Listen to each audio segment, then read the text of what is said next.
ಬಸವನ ಬಾಗೇವಾಡಿ ತಾಲೂಕಿನ ಹೂವಿನ ಹಿಪ್ಪರಗಿ ಗ್ರಾಮದಲ್ಲಿ ದೇವರ ಹಿಪ್ಪರಗಿ ಮತಕ್ಷೇತ್ರದ ಮಾನ್ಯ ಜನಪ್ರಿಯ ಶಾಸಕರಾದ ಶ್ರೀ ರಾಜು ಗೌಡ ಬಾ ಪಾಟೀಲ್ ಕುದರಿ ಸಾಲವಾಡಗಿ ಇವರ ನೇತೃತ್ವದಲ್ಲಿ ಸುಮಾರು 2.03 ಕೋಟಿ ವೆಚ್ಚದಲ್ಲಿ ನಿರ್ಮಿಸಲಾದ ಶ್ರೀ ಡಿ ದೇವರಾಜು ಅರಸು ಹಿಂದುಳಿದ ವರ್ಗಗಳ ಮೆಟ್ರಿಕ್ ನಂತರದ ಬಾಲಕಿಯರ ವಸತಿ ನಿಲಯ ನೂತನ ಕಟ್ಟಡ ಉದ್ಘಾಟನೆ ಹಾಗೂ 1.00 ಕೋಟಿ ರೂಪಾಯಿ ವೆಚ್ಚದಲ್ಲಿ ಪ್ರವಾಸಿ ಮಂದಿರದ ಅಡಿಗಲ್ಲು ಸಮಾರಂಭ ಹಾಗೂ ಹೂವಿನ ಹಿಪ್ಪರಗಿಯಿಂದ ಕರಿ ಬಂಟನಾಳ ಗ್ರಾಮಕ್ಕೆ ಹೋಗುವ ಕೂಡು ರಸ್ತೆ ಅಗಲೀಕರಣ ಹಾಗೂ ಗ್ರಾಮದಲ್ಲಿ ವಿವಿಧ ಅಭಿವೃದ್ಧಿ ಕಾಮಗಾರಿಗಳಿಗೆ ಚಾಲನೆ ನೀಡಿ ಕಾರ್ಯಕ್ರಮದ ಅಧ್ಯಕ್ಷತೆ ವಹಿಸಿ ಮಾತನಾಡಿದರು.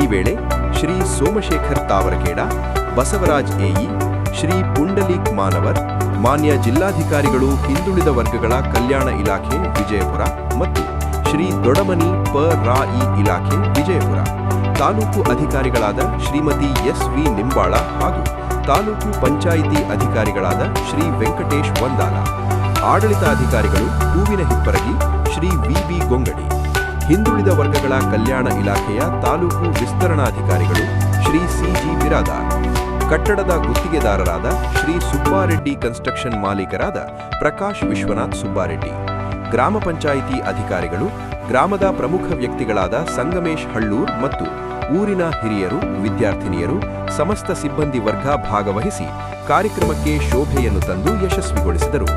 ಈ ವೇಳೆ ಮಾತನಾಡಿದ ಮಾನ್ಯ ಶಾಸಕರು, ದೇವರ ಹಿಪ್ಪರಗಿ ಮತಕ್ಷೇತ್ರದ ಸಮಸ್ತ ಅಭಿವೃದ್ಧಿಗೆ ನನ್ನ ಕುಟುಂಬದ ಶ್ರಮ, ನಾನು ಯಾವಾಗಲೂ ತಮ್ಮ ಸೇವೆಯಲ್ಲಿ ಭಾಗಿಯಾಗಿರುತ್ತೇವೆಂದು ಬಹಳ ಮಾರ್ಮಿಕವಾಗಿ ಮಾತನಾಡಿದರು. ಇದಲ್ಲದೆ ಗ್ರಾಮದಲ್ಲಿ ಹಲವಾರು ತೊಂದರೆಗಳಿದ್ದು ನನ್ನ ಗಮನಕ್ಕೆ ಬಂದಿದ್ದು ಕೂಡಲೇ ಅದಕ್ಕೆ ಸ್ಪಂದಿಸುತ್ತೇನೆ ಎಂದು ಹೇಳಿದರು. ಮತ್ತು ಕಾಗೋಡು ತಿಮ್ಮಪ್ಪ ನಗರದಲ್ಲಿರುವ ಮನೆ ನಿರಾಶ್ರಿತರಿಗೆ ಮುಂಬರುವ ದಿನಗಳಲ್ಲಿ ಬಡ ಕುಟುಂಬಗಳಿಗೆ ಹಕ್ಕುಪತ್ರ ನೀಡಿ ಅವರಿಗೆ ಕಾನೂನು ರೀತಿಯಲ್ಲಿ ನ್ಯಾಯ ಕೊಡಿಸುವುದಾಗಿ ಭರವಸೆ ನೀಡಿದರು. ಈ ವೇಳೆ ಹಾಸ್ಟೆಲ್ ಅಭಿವೃದ್ಧಿ ಇನ್ನೂ ಆಗಬೇಕೆಂದು ಅಲ್ಲಿರುವ ಜನರ ಕೋರಿಕೆಯಾಗಿತ್ತು. ವರದಿ ಹನುಮೇಶ್, ತಾಲೂಕು ವರದಿಗಾರರು, ಬಸವನ ಬಾಗೇವಾಡಿ.